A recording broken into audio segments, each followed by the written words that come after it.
Hello, and welcome to the Cognitive Revolution, where we interview visionary researchers, entrepreneurs, and builders working on the frontier of artificial intelligence. Each week, we'll explore their revolutionary ideas, and together we'll build a picture of how AI technology will transform work, life, and society in the coming years. I'm Nathan Lebenz, joined by my co-host, Eric Torenberg. Hello, and welcome back to the Cognitive Revolution. Today, I'm excited to share my conversation with Martin Casado, General Partner at Andreessen Horowitz. Instead of our usual expert interview format, today Martin and I engage in a genuine back-and-forth conversation about how we understand today's frontier AI models, the potential for next-generation systems to become powerful actors in the world, and what, if anything, we should do about that now. I had initially planned to discuss our respective AI worldviews only briefly before moving on to questions of appropriate commitments, standards, and regulations for AI developers. But we ended up spending a full hour on epistemics and expectations when it became clear that our different outlooks were upstream of any such policy debates. When we did get there in the second half, I found the discussion far more agreeable than you might expect from today's online discourse. In part, I think, because we had already identified how we understand the situation differently. If I had to try to characterize our perspectives, I'd say that I am more focused on what I can infer from my understanding of current AI systems' capabilities and their mechanisms. While Martin, who to be clear has definitely also studied today's systems on a technical level, seems to base his expectations more on historical examples and the profound complexity of the broader world.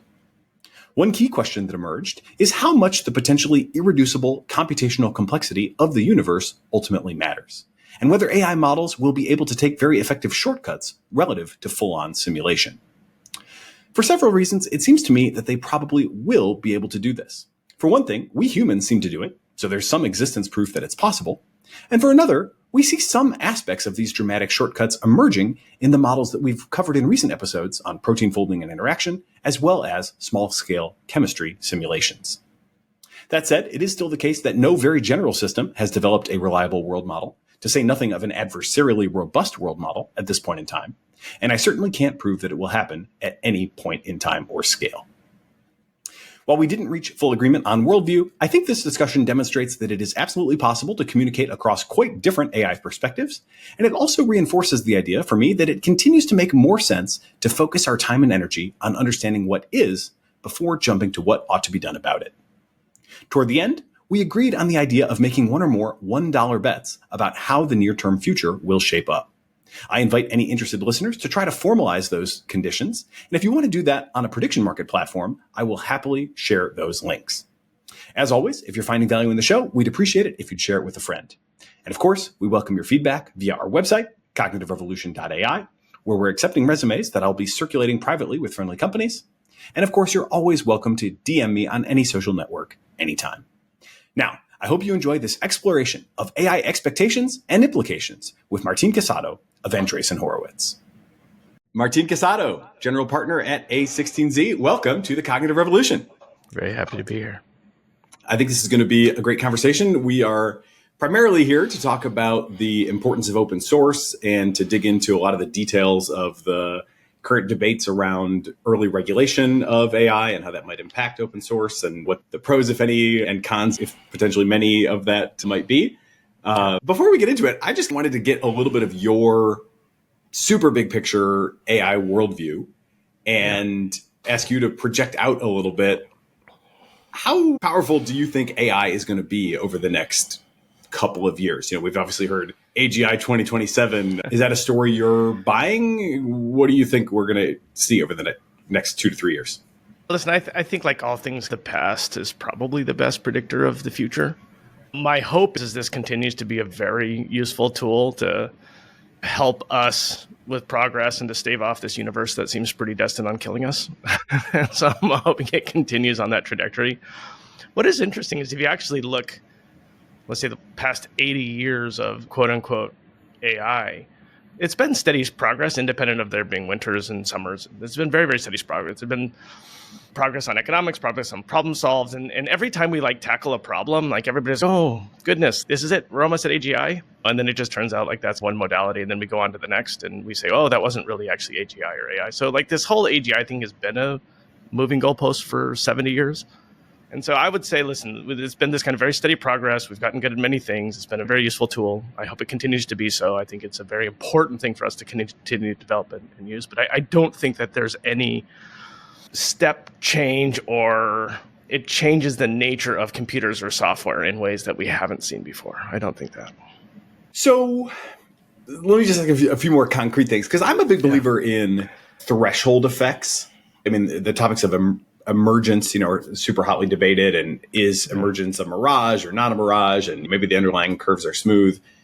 But in terms of like practical utility, even if the capability of the model hasn't taken a sudden shift, the utility and what it can actually practically do in the world sometimes seems to take a notable leap.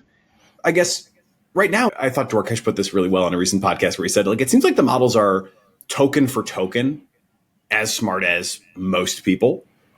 And yet there's some things that they're missing. Like they don't have this great long-term memory or the ability to integrate memories.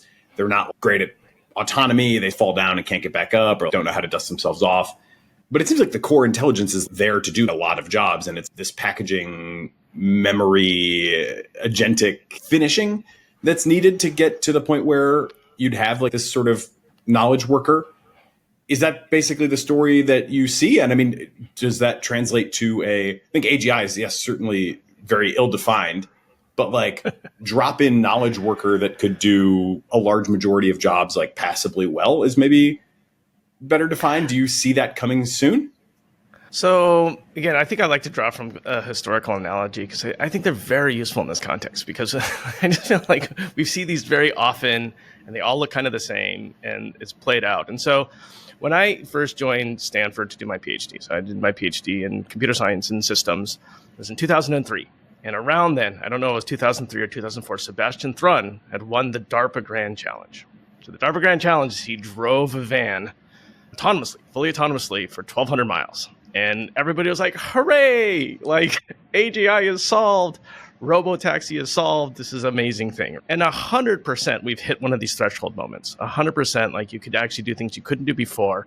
It was the start of a new era of vision and perception and self-driving. And now 20 years later, and about $100 billion invested, a little bit less than $100 billion invested, the unit economics of self-driving are still 3 times worse than Uber. And so I am a systems person, meaning all I've been doing for the last 30 years of my life is building computer systems, large distributed systems. This is what I do. And I just know that scalar capabilities, they're not necessarily parametric. So they don't necessarily just go up and to the right. And there's so many examples of this, and we can talk about that. I know that the universe is this very heavy-tailed system, and there's no single solution that tends to rein in its complexity. I know that the economics for these things are very, very hard. Like what gets lost in these conversations is AI has been better at humans for a very long time at many things. Handwriting detection, diagnosis for a very long time, game playing for a very long time, mathematics since the creation of the computer, and 4 orders of magnitude better than mathematics than us. And yet none of these things have resulted in kind of general economically viable solutions for everything. They've just for subsets, right? And so we can talk about this language. So another way to rephrase what you said about the language stuff is these models are very good at predicting what a mean person would do next. A mean person would do next. So sure, they basically do kernel smoothing over positional embeddings. That's great, which means if you have a corpus of data, it'll give you the average response, which is great, and it's very useful for a number of things. Does that provide economic utility for a broad range of stuff? I mean, I'll tell you, I look at these companies basically full-time, and I have for 3 years. We probably have the largest portfolio of them, and I don't see that yet. Now, there are areas where they do work, but it's not that. It's not this kind of general knowledge worker. That's actually not working. And the areas where it is working is stuff like the marginal cost of content creation goes to 0. So now we have like amazing new content, or computers are creating an emotional connection with humans. That's new, and that's exciting, and that's amazing. But this idea of this general knowledge worker working, I haven't seen it yet. And maybe it'll happen, but just like self-driving 20 years ago, like that's just not how the universe tends to play out. Yeah, I guess, where do you think we are in self-driving today? And it's been actually a couple upgrades since I took my last ride in a Tesla FSD. This was last summer, actually. So it's been basically a year since I did it last. Yeah. At that point, I was like, I think this is actually safer than the average person I drive with, and probably the average person I see around me on the road, who sometimes I'm like, man, how did you survive long enough to get in front of me and do that? And they're not deployed at super scale. We're not quite ready to trust them. But if you believe like the statistics from the company, and certainly my just episodic experience seems to suggest that they probably are roughly on par, maybe even better. And maybe society's going to demand like a 10x better to actually deploy at scale. But it seems like we're kind of there. Very and then close. I guess, Yeah, so I don't know if we're there kind of unit economic, and I don't know if they're there on an exception basis. I do feel with a lot of these AI things, you enter this area where you get good enough that the economics suggest that you change the environment rather than make the AI more general. And I think this is probably best described with agriculture. So we don't have any unit economically viable way to pick strawberries. It's like human beings and animals have been foraging food forever. We're very efficient at it. To actually compete with a human on that is very tough. On the other hand, what we can do is we can plant strawberries in certain rows, and we can add these optical cues, et cetera, that kind of get it much closer. And so I definitely think that we're at a place where, for many cases, AI is better than humans at driving, which I think is great. And I think it's a huge positive. I think these are hugely specialized systems. I don't think you can take the one that's good at self-driving and make it, I don't know, be a virtual girlfriend. I think these are two totally different modalities. So it's not general, right? It's not general. It's just good at driving, just like something is good at chess. And now I think we're at the long tail of the problem. For fully autonomous stuff like Waymo, the unit economics are just very tough, right? They're very tough if you're competing with a human driver. For other ones, I do think that if we just start evolving how we make streets and so forth, I think we're pretty close. And I think that's great. I think this is a positive for everybody. yeah, I love the narrowness of the full self-driving. I actually think that's a huge plus, that it is an engineered system that does one thing. And I also love your comment about modifying the environment. That was actually very notable even a year ago in the FSD, that the places where it got tripped up, I was like, the closest exit to my house off the highway has one of these service roads and has a stop sign. And it's genuinely quite ambiguous as to who the stop sign is for as you're getting off the highway. It's not for you as you're getting off the highway, but it's pointed right at you. And so you can understand how it would get confused about that.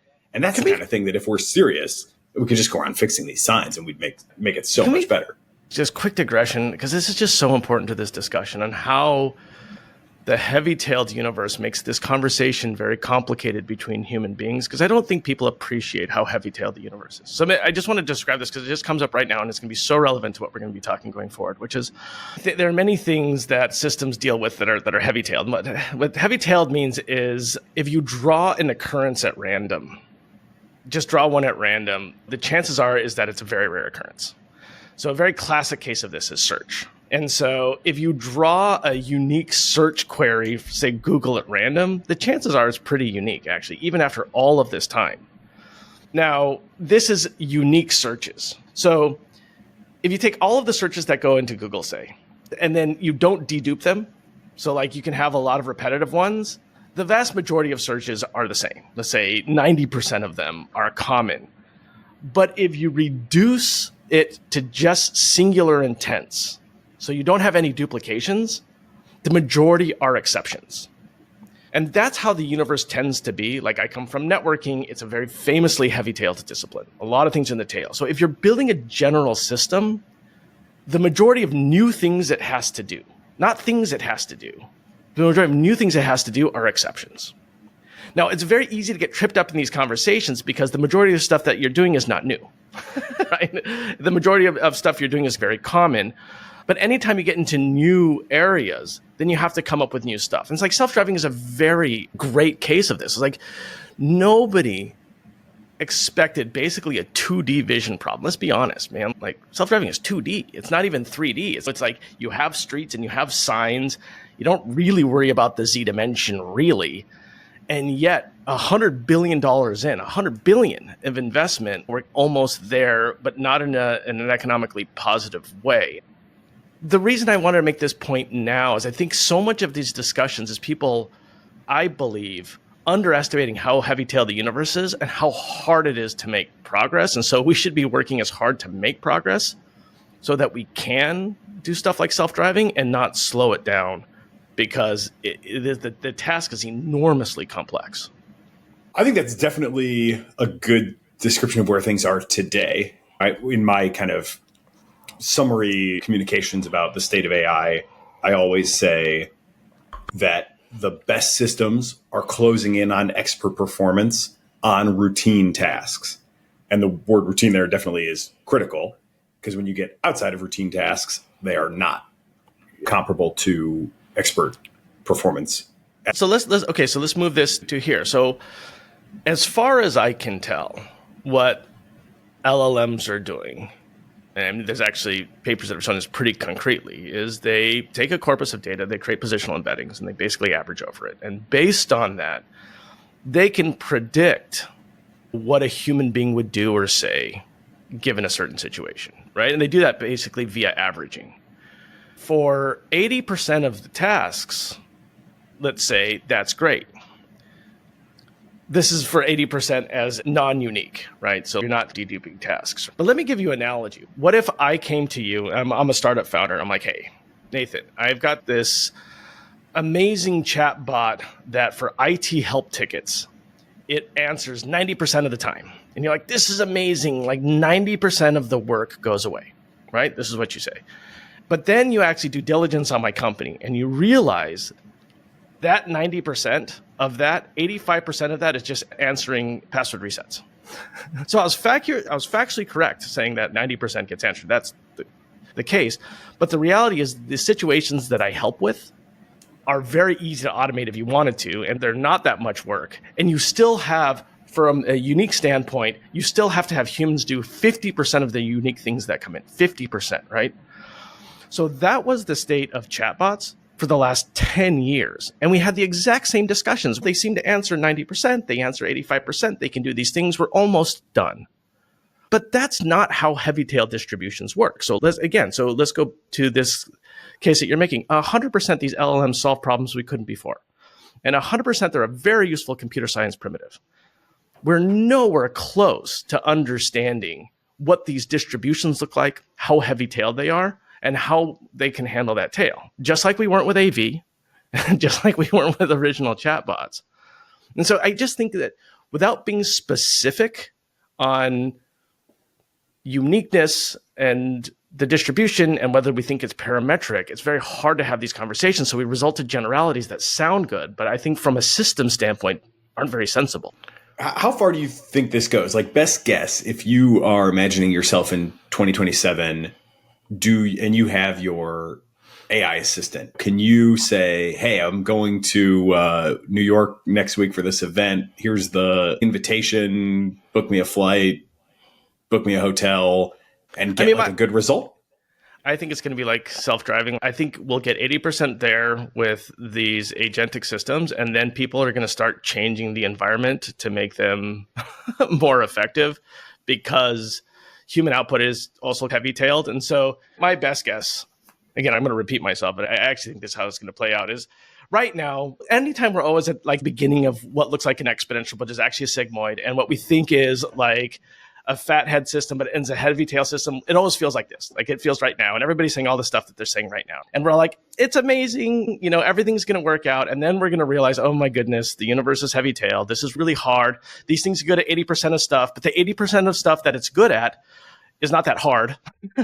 And the stuff that I need it to be good at is really hard. And so then we're going to enter an area that we're like, oh, boy, we talked about scaling laws. Throwing 10 times more compute at something over a period of time is so impossible that what we're going to do is we're going to actually change the way websites work, and we're going to actually have indicators, and we're actually going to have lanes, and then we're going to spend the time actually changing the systems. And so over time, between changing the way websites work and where these agents work, we'll enter a period where these things are more autonomous. But I don't think it's because we've cracked the generality problem. I think it's because we've evolved computer science as a discipline and tech and software as an industry in order to solve the problem. I find language to be a confusing domain in some ways, because there is so much. It's hard to get truly out of distribution in like interesting ways. It can write a sonnet about the NBA finals or whatever, and that's definitely out of distribution, but you could say it's interpolating between things in distribution. Sometimes I'd like to just go like to things that humans can't do. So when I look at things like EVO, an early foundation model for DNA sequencing, it's an interesting one. And there's another, I did an episode just yesterday on models for basically simulating solutions, like salt solutions. Yeah. And in both of these cases, you see these sort of remarkable generalization moments where in the EVO case, it's trained on DNA sequence data, just like bacteria and phage data.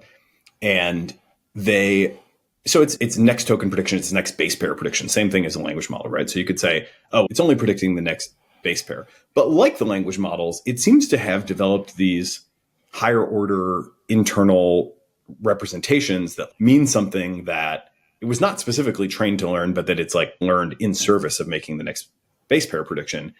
And one of the experiments that they did that is so striking to me, this is from the Arc Institute, they did what they call gene essentiality scoring, where they basically say, we'll give you a gene sequence and we'll perturb it.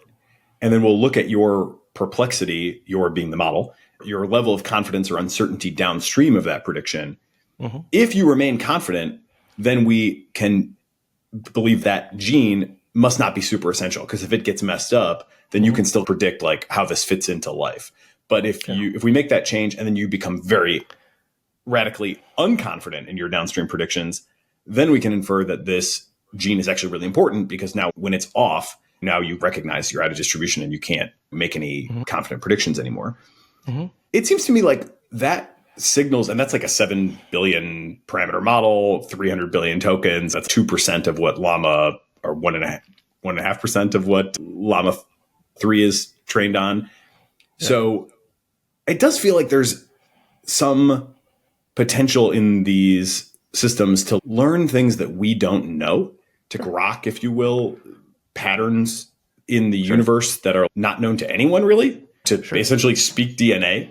Yeah. So if you buy all that, how do you backport that to language? Because I feel like I start to see, just modeling the economy or modeling software. I do start to see things. If you were to keep scaling and keep training these models on distributed systems or software or whatever, how do we know that they don't start to learn things that people don't know and truly generalize beyond the training set? Because it does seem like that's happening in some profound way. I think that's a great question. I think maybe this is why I come to this from a different thing. Prior to my PhD, like my life was computational physics. I worked at Lawrence Livermore National Labs. I did large physics simulation. Like I just lived this life. And I think the Occam's razor in all of this is distribution in, distribution out. These things are very good at learning distributions of the training set.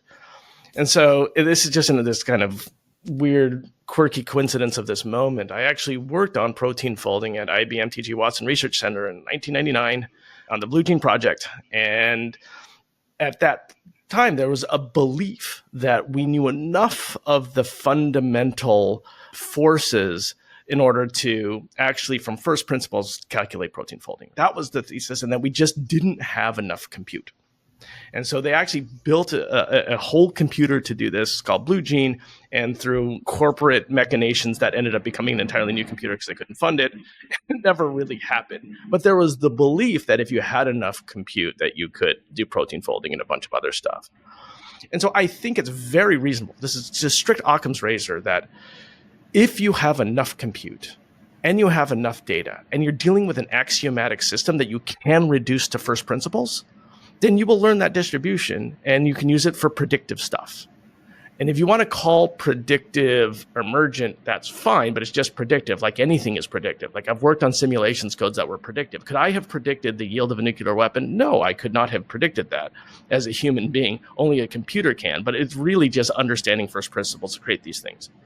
I very strongly believe these models are very useful in science where you've got fundamental laws of nature that are being learned that can be predictive. I think the models that are good at that is not going to turn around and solve a different problem, most likely, because I think you've probably learned one distribution from what domain, and that's a very useful tool that we should use. Now let's go ahead and move that over to language now. So if my Occam's razor is these things learn structure in a data corpus, it's distribution in, distribution out, that means that they're learning structure of the text corpus that they've been fed. And a great example of this, there's a recent paper I saw. I don't know if it got accepted or not. I think it was just on archive, but that showed that if you could gzip a text corpus and the compression was good, then like the accuracy was good, which suggests almost everything you need to know about this, that all it's doing is learning structure in the text. It has nothing to do with underlying meaning. It's just structure that's in the text. So you can understand the distribution of text. You can actually spit out text, but this doesn't say anything about learning fundamental principles of the world from which the text is based. And so it almost seems to be that the magic in this sequence of text is you've got these humans that have spent, say, 3,000 years looking at the universe. And the universe is, again, heavy-tailed, and it's nonlinear, and it's very complex, and it's fractal, and it's self-similar. And these are notoriously complicated systems to simulate. So then the human brain is like, I'm going to abstract this out as a tree, and I'm going to abstract this out as like this concept. And so we're like these machines that take the universe and abstract it into things that are words, but it's a very lossy representation. You can't describe something and get back the universe. But it turns out because we have those abstractions, they're very predictable. Like we've made the universe more linear, and we've made the universe less heavy-tailed, and we've made the universe less self-similar. And once we've done that, we've added structure that's predictable. So the fact that you can take a corpus of text, which a human being has pulled from the universe and then made the universe much simpler, and find structure in that is not surprising at all. But to think that somehow then you can go from that to the universe is a step that like just simply has not been demonstrated. And it doesn't even stand to reason. Hey, we'll continue our interview in a moment after a word from our sponsors. AI might be the most important new computer technology ever. It's storming every industry, and literally billions of dollars are being invested. So buckle up. The problem is that AI needs a lot of speed and processing power. So how do you compete without costs spiraling out of control? It's time to upgrade to the next generation of the cloud, Oracle Cloud Infrastructure, or OCI. OCI is a single platform for your infrastructure, database, application development, and AI needs. OCI has 4 to 8 times the bandwidth of other clouds, offers one consistent price instead of variable regional pricing, and of course, nobody does data better than Oracle. So now you can train your AI models at twice the speed and less than half the cost of other clouds.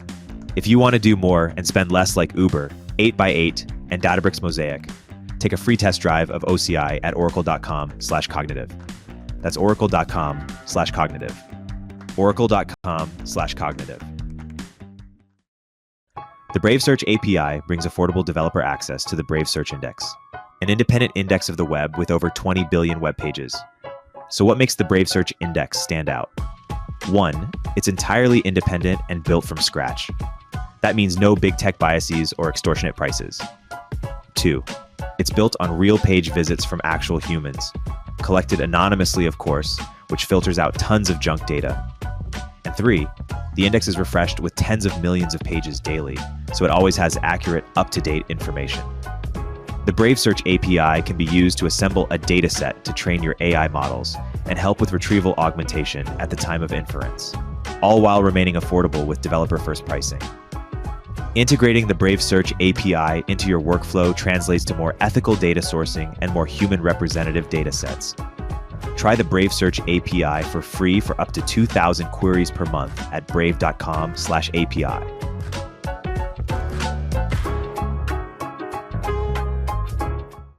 If I understood you correctly, you're saying like that doesn't mean that they have any understanding of meaning.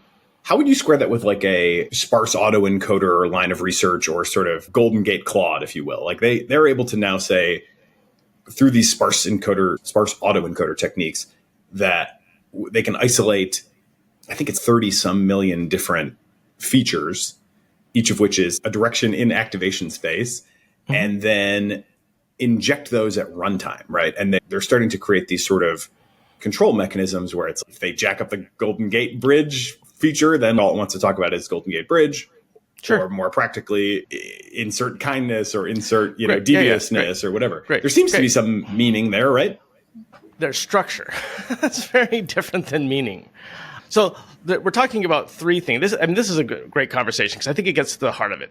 So the universe is self-similar. It's fractal, meaning no matter what zoom level you look at it, it has the same stochastic properties, right? So like you can spend an entire life studying a cell and a planet, right? That's how much complexity is in the universe. The universe is heavy-tailed, which means the exception is the norm if you dedupe. And it's non-linear, which means that you can't computationally predict out too far just because we don't have closed form solutions for nonlinear stuff, and it's just a very hard computations problem. That's the universe. Now, human beings have had to navigate this crazy universe. And so we've created this amazing engine, which is the brain. And it has reduced this universe to concepts and words and stuff that we use and we talk about. That kind of makes it a little bit predictable. And so at least you and I can communicate about it. But if I tell you, like, this is a tree, there's a concept tree in my brain, but it's almost an arbitrary distinction that it's a tree. I could say, talk about branches versus leaves.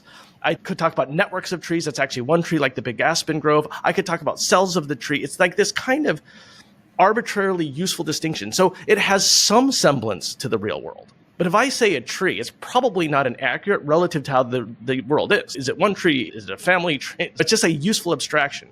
So these models will 100% recover the abstractions that we've put in text because the structure is all there. That's not surprising. Like, compression would do that. All it's doing is taking advantage of structure, and that structure is real.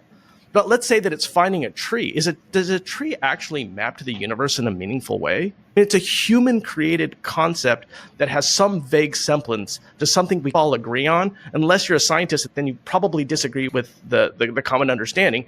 And oh, by the way, my concept of a tree also includes like a toy and a cartoon picture of a tree, which is entirely different, right? And so text is a way that we as humans represent the world that's very different than the actual universe because we find it useful. There's structure there. And these LLMs are exploiting that structure just like compression would or anything else. And it's very useful for us. But it doesn't necessarily mean that these things can enact on the world, right? These are very different domains.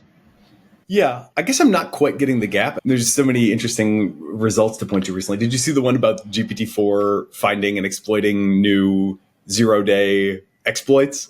This was just in the last week or two. So, and it's increasingly impossible to keep up with everything. So I don't expect you've seen everything. But no, that one I have. I think when you're dealing with this much compute and this much data, I think the human intuition just totally fails. And like, we as humans are really bad about thinking in distributions anyways. That's not how we think. We kind of assume the world is parametric. And like, by the way, which is why the text that we create is so well structured and we could be exploited by LLMs. Like, you have to navigate this universe.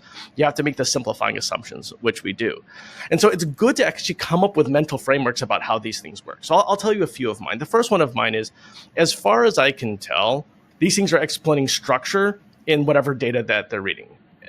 And like we've mentioned before, and it's not clear whether that distribution extends beyond that. And if it does, then you're basically back to simulating the universe, which I've spent a lot of time with. I think that's very tough.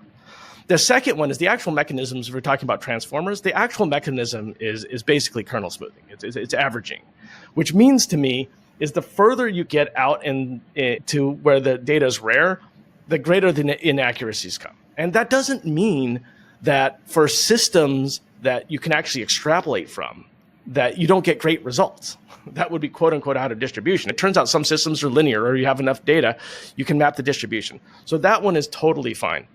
Then the third one is this in-context learning one. And I think Vishal Mishra, who's a professor at Columbia, did the best work on this, where he actually shows that for in-context learning, where you actually put the context in the prompt and you can move the posterior distribution to get interesting results, he mapped it specifically to Bayesian learning.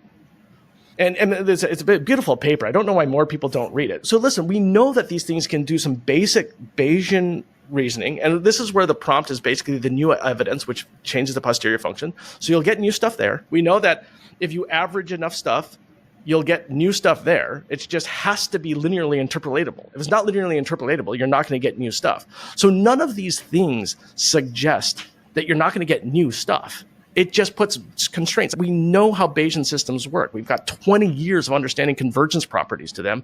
We have a work that's specifically mapped ICL to Bayesian learning. So let's just go ahead and use that corpus of work to understand the properties. It doesn't say it's out of distribution or in distribution. It doesn't say that at all. It just bounds what that means. And then we also know the mechanics of the way Transformers works, which is this kernel smooth. I mean, it's more complex than that. And so that can create new things, but it means there's a linear interpolation. And so I think the problem is we have these anecdotal conversations where it's whack-a-mole. It feels like almost like the intelligent design discussions where someone will come up with a new set of evidence of something that there's no way evolution could have created this. You have to spend all of this time to show actually you can, but we don't know everything and here's the theory. And I feel like when we have these discussions, they should be a bit more principled as opposed to, I've got this anecdote that seems something's new, because nobody says that you're not going to see new stuff. I mean, it's very obviously if you're doing interpolation, it's new. Very obvious if you're doing Bayesian reasoning, like something's going to be new, and talk more about the distributions and the theory of why we're doing that. But as far as I can tell, that's totally missing. Nobody's come and said, here's my theory of out of distribution stuff.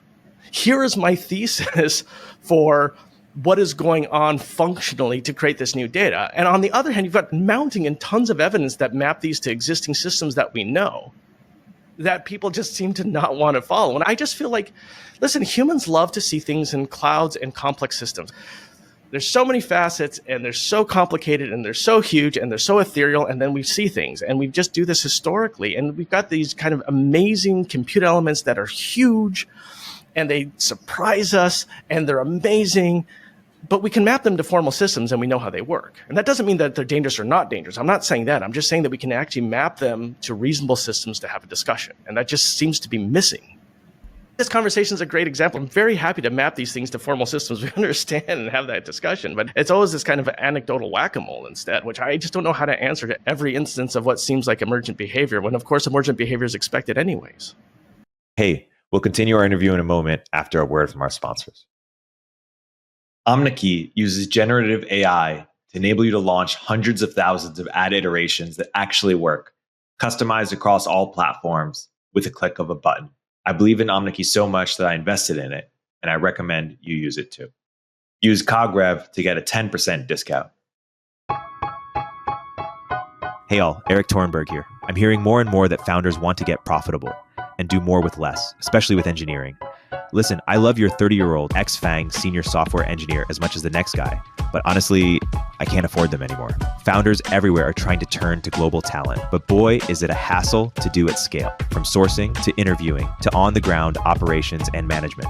That's why I teamed up with Sean Lanahan, who's been building engineering teams in Vietnam at a very high level for over 5 years to help you access global engineering without the headache.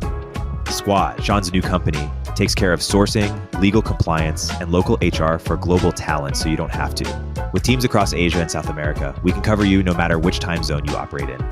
Their engineers follow your process and use your tools. They work with React, Next.js, or your favorite front-end frameworks. And on the back end, they're experts at Node, Python, Java, and anything under the sun. Full disclosure, it's going to cost more than the random person you found on Upwork that's doing 2 hours of work per week but billing you for 40. But you'll get premium quality at a fraction of the typical cost. Our engineers are vetted top 1% talent and actually working hard for you every day. Increase your velocity without amping up burn. Head to choosesquad.com and mention Turpentine to skip the wait list. I'm definitely a materialist. And so I do believe that in the fullness of time, we can probably figure out an arbitrary level of detail how these things work. They're actually way easier to study than life, for example. Of course. Yeah. And I would say we've made tremendous progress in interpretability and just general understanding. That paper you mentioned is a great example. I've seen another one too that pretty similar, where somebody designed a matrix implementation of gradient descent and then looked for that in the wild and found it. And it's like, look, these things have learned to implement gradient descent at runtime. And that's another kind of mechanism, at least sometimes. Probably have different mechanisms in different models. And there's this various almost like phase change type of dynamics that are being explored too, where even for something as simple as like the modular addition grokking, there's like multiple algorithms that it can lock into, each of which work, but they're different. And so there's memorization, and then there's multiple like actual algorithmic solves, and which one you end up with depends on initial conditions. So I don't think there's any magic in the machine. I'm definitely with you on that. It does seem that in principle, we should be able to figure it all out. Doesn't seem like we've made a lot of progress, but it doesn't seem like we're that close to having it all figured out. On the sigmoid question, I tend to also agree that it does not seem like there's reason to believe that this is going to be an exponential forever. It does seem like it probably levels off. But then I'm also reminded of the old joke of two guys in the woods and the bear is coming and the one's putting on his shoes. And he says, I don't have to outrun the bear. I just have to outrun you. Yeah. And so I do wonder if we imagine continuing to scale up as we have been scaling up, and there's all these trend lines and X times more compute and however much advantage from algorithmic efficiency and whatever. I was just talking to somebody at generally one of the top 5 hyperscalers in the world, and they are using a new replacement for the Atom optimizer that is giving them like something like 30% savings on compute. This was published open source. The technique is called Sophia. And it's just like incredible. You're 30% off the top. You're saving like $100 million on the biggest runs. Anyway, let's imagine we continue to scale up and it's a few more orders of magnitude. And let's say we don't just put in the text, but we also put in like this sort of low-level solution data and the protein, the DNA data and the protein and the gene expression. And we work our way up all these levels of orders of magnitude. And then it's like computer systems, like all the cloud logs from AWS and Google Cloud, and all this stuff gets in there. And you've got all these different self-similar but overlapping orders of magnitude of ways of understanding the world. Mm-hmm. Even if it asymptotes or levels off at some point, I have a hard time imagining that doesn't level off at a higher point than human is able to achieve today. But I feel like you probably see that differently still. So a lot of this reduces to how you view the universe. If you don't view the universe as fractal self-similar, and if you don't view it as heavy-tailed, and if you don't view it as nonlinear, then you can imagine that. But it is all of those things. We know it is all of those things. And so there's no distribution of data that we know of that's not the universe that will produce something that's predictive of the universe.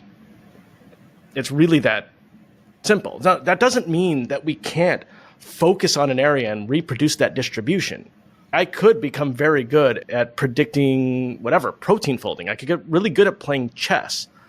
But it's distribution in, distribution out. If you notice the ones that like stuff like recursive self-similarity works and control loops work and simulated data works, like synthetic data works, there are these axiomatic areas where the axioms, like they constrain the search space and you're basically converging on search. And you can get very good at those. I can get much better at you at arithmetic. I can get much better than you at game playing. I can get much better at humans at all of these things. But none of that talks to the fact that can you find the right level of abstraction in a fractal system, and can you tackle a heavy-tailed universe where not by occurrence, but by uniqueness, the complexities in the tail. Even in this discussion, the use cases that you've used tend to be these kind of axiomatic, of course we can do full search. Like we thought in the late 90s we could do protein folding by fully searching the search space. Right? It's just not surprising to me that we can learn distributions and spit them out. I feel that's a very different statement than saying, now we have a model that can navigate the universe in a way that is predictive of all of the complexities of it. Maybe another way to think of this is we've spent 3,000 years doing our best and writing it down, and we can create a model that can learn from all of that and do what the mean human being would have done in the last 3,000 years. But the problem is the stuff that we're doing tomorrow by uniqueness, a lot of it's going to be new. And that's just how the universe works. And we're going to have to either build a machine that can do that, which we don't know how to do, or we're going to have to do it ourselves and let these machines do the mean task. So do you have an account of or a theory of what it is that you think humans are doing that the models can't do today? Yeah, I mean, two things. One of them, and the most important one, is we experience the universe and we abstract it into concepts. Like, that's very common. Like, why do you think all the budget is moving to post-training, by the way? What's your thesis of why so much budget right now is moving from compute to post-training? Ease of use is a huge one. I would still guess it's probably a minority of budget if you're talking like I don't know. Llama 3 said 400. Llama 3 spent more on. I don't know. Listen, they said they had 10 million messages. I know how much multipass costs. Let's say it costs $15. Like we're talking a budget between 100 and 200 million, which anecdotally it seems about right based on what I know of the industry. But yeah, that's about half. And so what I would argue is we're very good. Models are very good at taking the output that humans create and being able to reproduce that distribution. They're very good at that. This is why Scale AI is Scale AI and all these companies are so successful. That's not the game. The game is looking at the universe and creating the supervised data. That's the game. And so I think one model to look at this is, again, human beings have been around, let's say, in a capacity for writing things down for 5,000 years. So you've got humans for 5,000 years that have been looking at the universe and doing this thing that models cannot do, which is making a decision like that is a rock, and that is a dust, and this is a concept, and this is a relationship, and I'm going to write it down.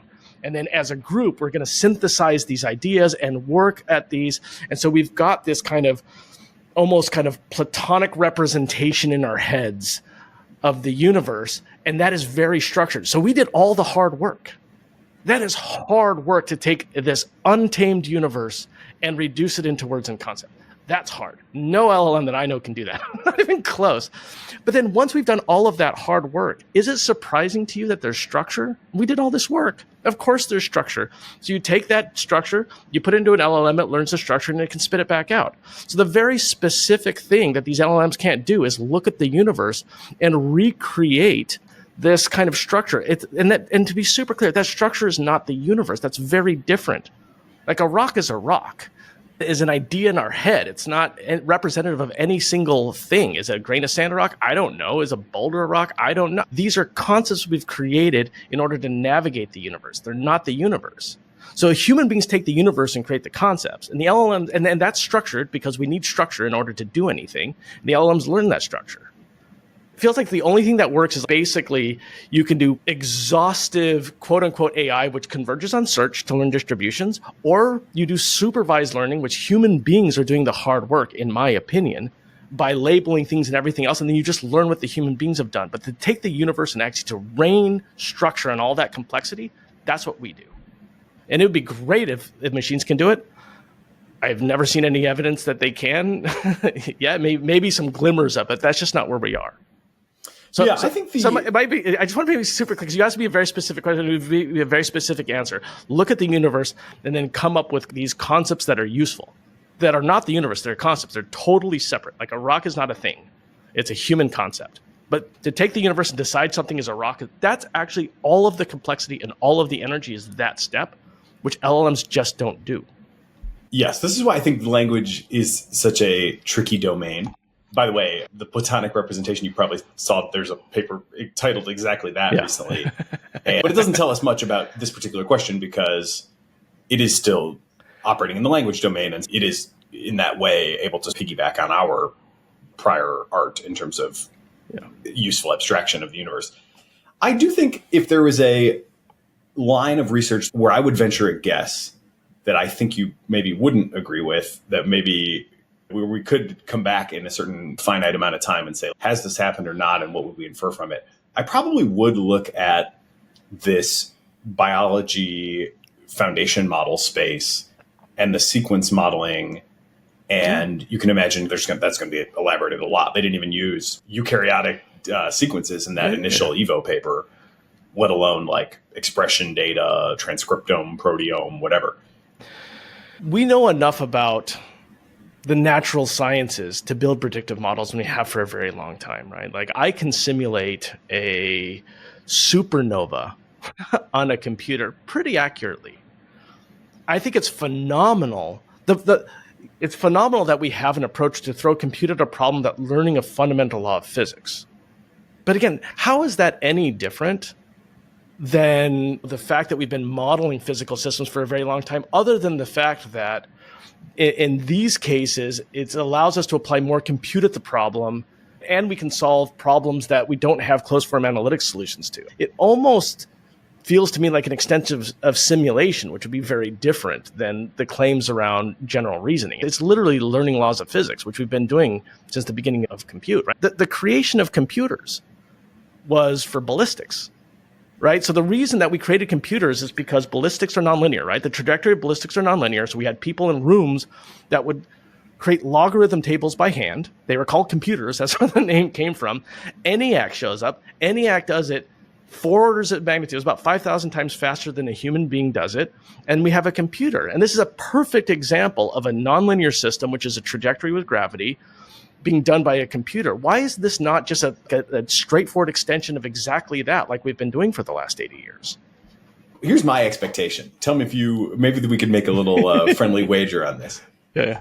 I think that over the next year, we are going to start to see scaled up foundation models for biology that are going to start to understand the super complicated interactions between genes, between proteins in cells in ways that are inferred from inputs and outputs, learning these higher order concepts in the middle, which we could not simulate because it's computationally, just intractable, and which we certainly don't have a closed form solution for either.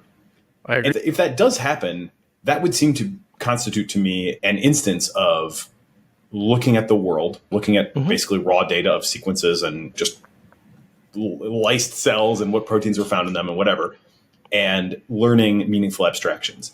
And I would expect that we'll start to discover stuff by doing counterfactual experiments on those models. In other words, tweak a thing, see what happens. Find medicines, find disease patterns by make a tweak, see what happens. What if we change this counterfactually and then go validate those things in the wet lab?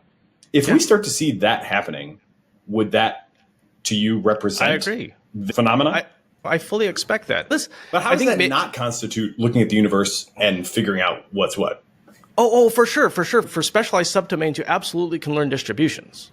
100%, right? Listen, I've implemented Navier-Stokes, like fluid dynamics, and this is a turbulent, chaotic system. So we've known how to implement very complex systems with computers, for sure.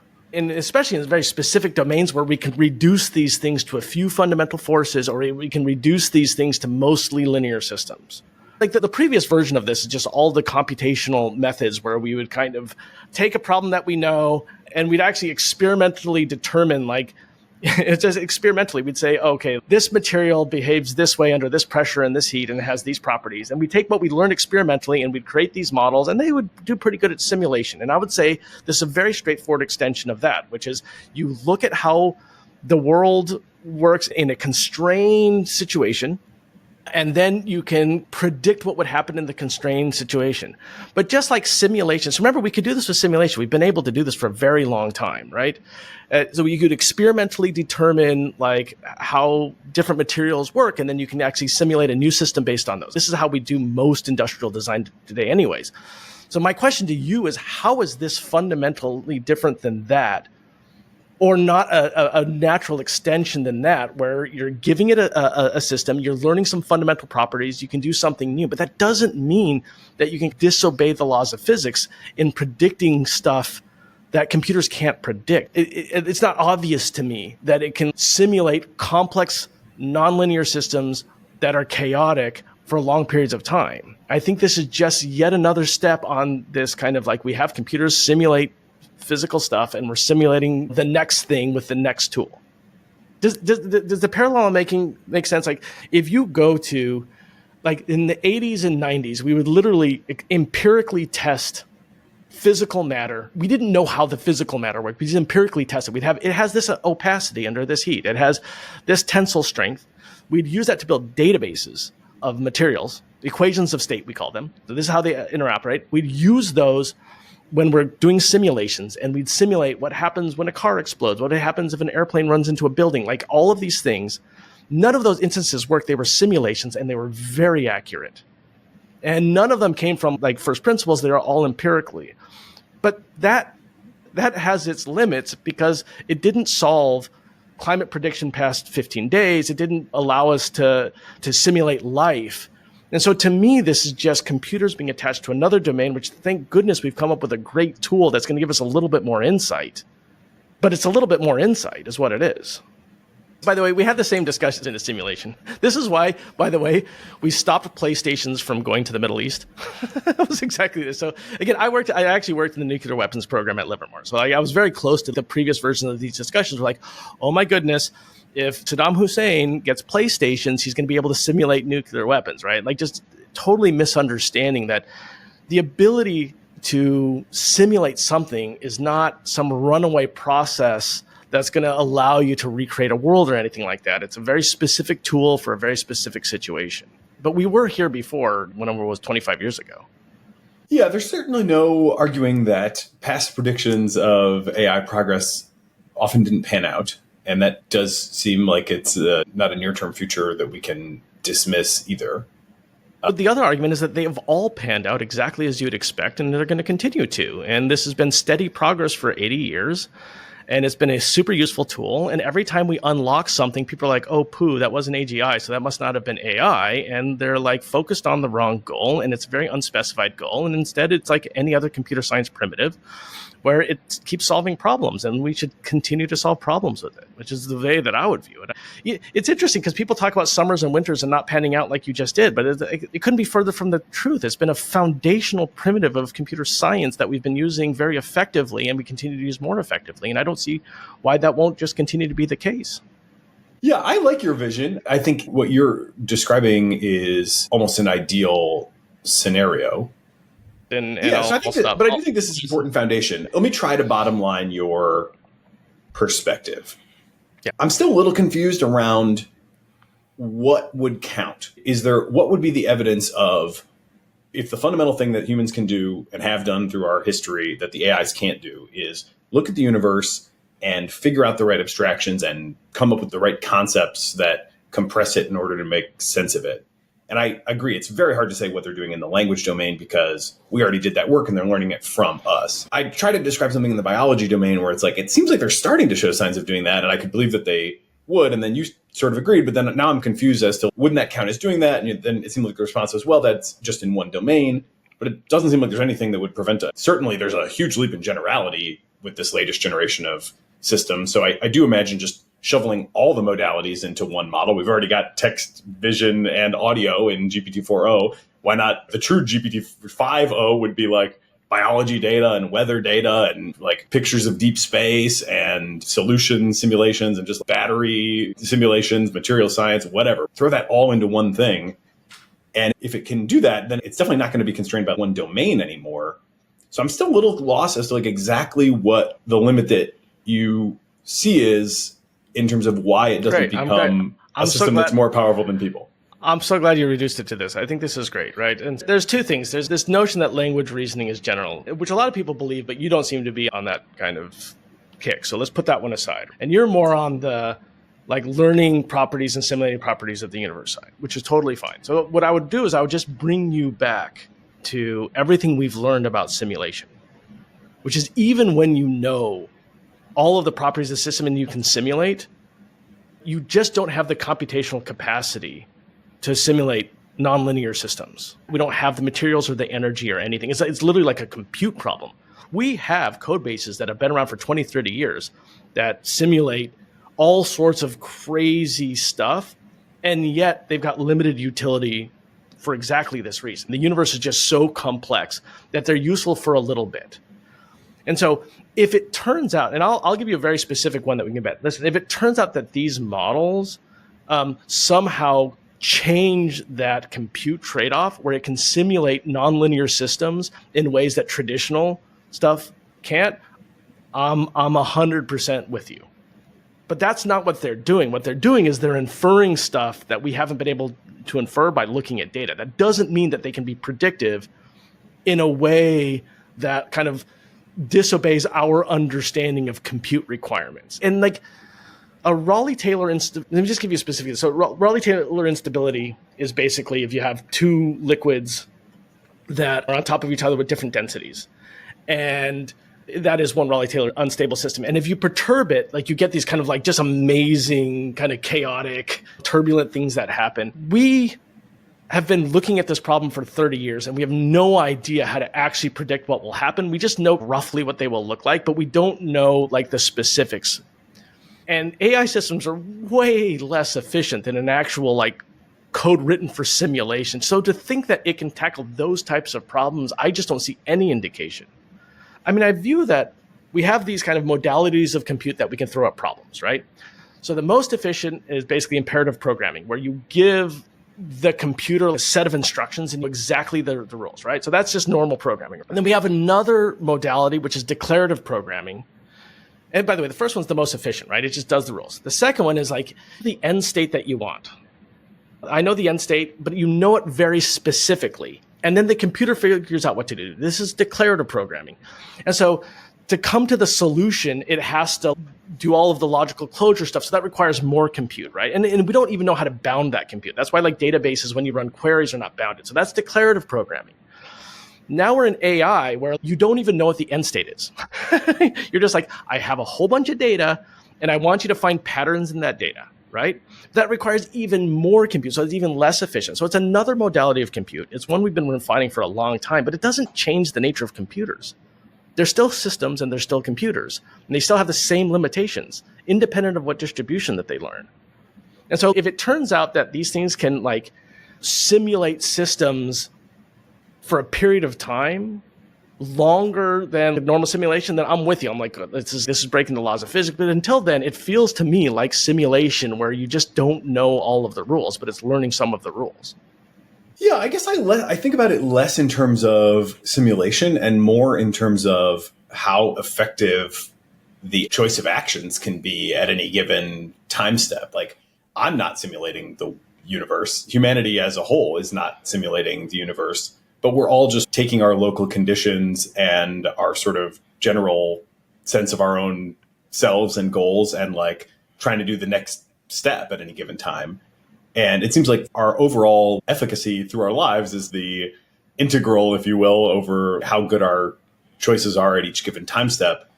And that doesn't depend on any huge simulation of anything like irreducibly complex. So then if I imagine an AI, it seems within reach to imagine an AI that can do something very similar to what I'm doing, which is have a goal, look at its immediate surroundings, look at what it just did, look at whatever other context it may be given, and pick a next action, and potentially be better than me at it, and potentially quite a bit better. And then that to me seems like enough. If it can do that, then I feel like we're in an unprecedented environment where we now have fundamentally pretty alien and not super well understood things that can take more effective actions in many given contexts than I could. And then that to me is like where I start to turn the conversation toward what sort of safeguards should we have in place. Just again, because these conversations tend to be so muddled. If that action requires interacting with the physical world, it has to simulate the physical world. It just does, right? Like it has to understand like dynamics and ballistics. It has to understand what happens if someone throws a rock at it, or if it's like in water, or if the weather's like, I mean, that's how you navigate the physical world. That's really why we created computers, right? It was because these are very hard things to do.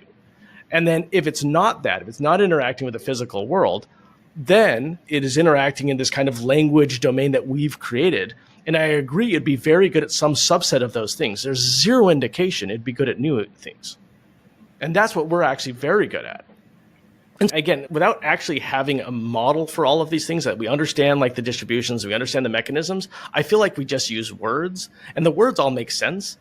But like complex systems, we never know convergence and divergence without actually specifying the system. And I feel like for these conversations, we just don't have a system we talk about. And so it's always, we live in the world of like rectangles and arrows, and somebody takes a rectangle and they have an arrow that goes back to the rectangle. They're like, we've got a virtuous cycle, without actually specifying that if you hit diminishing marginal returns, you don't go anywhere, or you're doing the same stuff or whatever. And so I think this is incumbent on all of us to actually understand the systems we're working with and then come up with these basic views and properties to make sure at least we understand what the convergence properties are. I'm sorry, that was a very muddled thing to say, but I feel that until we talk about specifics, it's very hard to make concrete statements in this. Yeah, it's tough. We're in a tough environment because things are moving really quick, and we are pre-paradigmatic, right, on understanding a lot of these things. Again, I think the progress has been incredible, but we're just starting to crack the black box. Okay, so let's change gears, because I think this is probably certainly gives everybody enough to get at least a good intuition for our relative philosophies on this. Yep. So what do you think we should do right now in practical terms to regulate AI, if anything? The regulation one is sticky to me for two reasons. The first one is we don't even have a definition of AI. And so I think it reduces to regulating software. And then for that, I would say we've been regulating software for a very long time. And there's a broad, robust discourse around that. And I think we should make whatever conversations we have part of that broader discussion. So yeah, just kind of trying to bring a couple different lenses to this from existing rules. We obviously have liability rules for all kinds of products, not just software. It seems like there is a general kind of trade-off that companies make with the government where it's like, we want to have safe products that we can generally count on as being safe. Companies don't want to be sued every 2 seconds. And the general trade is like, you agree to implement some standards. If you implement those standards, you'll be shielded from regulation. And that does vary, right, across like lots of different product types. You know, cars are very different from milk and so on and so forth. But we don't have anything really like that for AI, and not a ton really for software either. You probably know better than I do in terms of some like niche areas cars have a lot of software. Yeah, certainly cars are increasingly software products. And airplanes have a lot of software in them, and medical devices have a lot of software in them. So in all these regimes, there's tons of testing, there's tons of verification. They are engineered and demonstrated to a standard. But we don't have those like standards really for these AI systems yet. Sure we do. I don't know what the distinction between AI and software is. I really don't. Like I have seen the definition used in these regulations. It's so broad that really could include all non-trivial software. And I don't say this to be a polemic, and I don't say this to be difficult. I'm saying this very clearly. They literally say a system that can navigate and change a virtual or physical system. I mean, these are so broad, right? So we're really talking about software. That's what we're really talking about. We have, 70 years of history regulating software in many domains. And I think that regulation is very important. I'm not a libertarian. I'm a lifelong liberal. Like, I'm a very moderate person. I'm just saying this discourse has been around for a very long time, and we should continue. And if there's an area that software is being pushed, an area that we need to have some sort of protections, we should add them to it, right? But that's a very different statement than saying AI is somehow paradigmatically different. There's just like literally zero indication that it is. And then try to somehow regulate a computer science premise. That's like regulating a database. Let me give you like a specific example, so by the way, we went through this during the rise of the web and the internet. And so a lot of my formal studies were in networking. And so I was actually pretty close to these discussions. And at the time, there was this concern that with the rise of the web and the internet, you have actual paradigmatic shift. It's not just software, it's different. And we actually had examples like the Morris worm had taken out a whole bunch of stuff. We were running critical infrastructure on it. And there was this notion of asymmetry, which actually changed the defense posture of the United States. And the notion of asymmetry is the more that you bought onto the technology, the more vulnerable you were. So as opposed to mutually assured destruction, which was our doctrine before, we now had this new thing, which is like, oh my goodness, we're the most vulnerable because we've adopted this. So you had two very compelling reasons to want to regulate this stuff and be afraid of it and do closed source and whatever it was. You had like examples of taking out critical infrastructure, and you had this change in posture. And yet even that, which we have none of those today with AI. None. We don't have examples of like this, or like literally it took out computers in hospitals, right? We don't have any examples of paradigmatic shift. And even then, the conclusion after very robust conversation for a long time is you regulate the applications, you regulate the industries, you don't regulate the math and the computer science primitives. All that I would ask at this AI discussions is either A, demonstrate as paradigmatically different. And if you don't have that, then B, let's absolutely regulate and have regulations. Let's do it as part of the broad, robust discourse we've had over the last 20 years with really smart people in much more dangerous environments. Again, I think that we put all of our fears in AI, but we realize like we're running hospitals on the internet for the first time that were being taken out, and it was impacting patients. That's what we were dealing with. And now we're dealing with theoretical threats on bioweapons that don't even exist yet. I just feel like we've all gotten mad and forgotten where we came from and the discussions that we've had. And all I'm trying to do is saying, we've been here before. It was actually much worse. Here are the conclusions. Let's draft on all of that work and shared knowledge. I guess to venture a distinction, or what makes the technology a paradigm shift, I would probably zero in on the fact that they are trained, not engineered, and that maybe a better thing even than that would be that the creators of the models generally don't know what they're going to be able to do. And even at deployment time, don't have a very robust account of what the capabilities of the systems are. You could point to things in the past and be like, oh, you didn't expect this out of whatever, but this does seem to be qualitatively different, that they just train a long time, especially if you look at base models, right? Base models are totally unpredictable and nobody really knows. I think one of the reasons that people are putting so much resource into post-training is to try to get control, and it's only sort of working. Yeah, so this is the thing, is when you're talking to an internet guy and a distributed systems guy, it's just like, none of the systems that we worked on, we understood the implications of. Think about the internet. Like, every sociopath becomes your next door neighbor. What does that even mean? What does it mean to put kids on the internet? What does it mean to have your business on the internet? What does it mean to put critical infrastructure in the internet? There is no model for how any of this behaves. There is no way to make computer systems provably correct. Like, we didn't have any of that.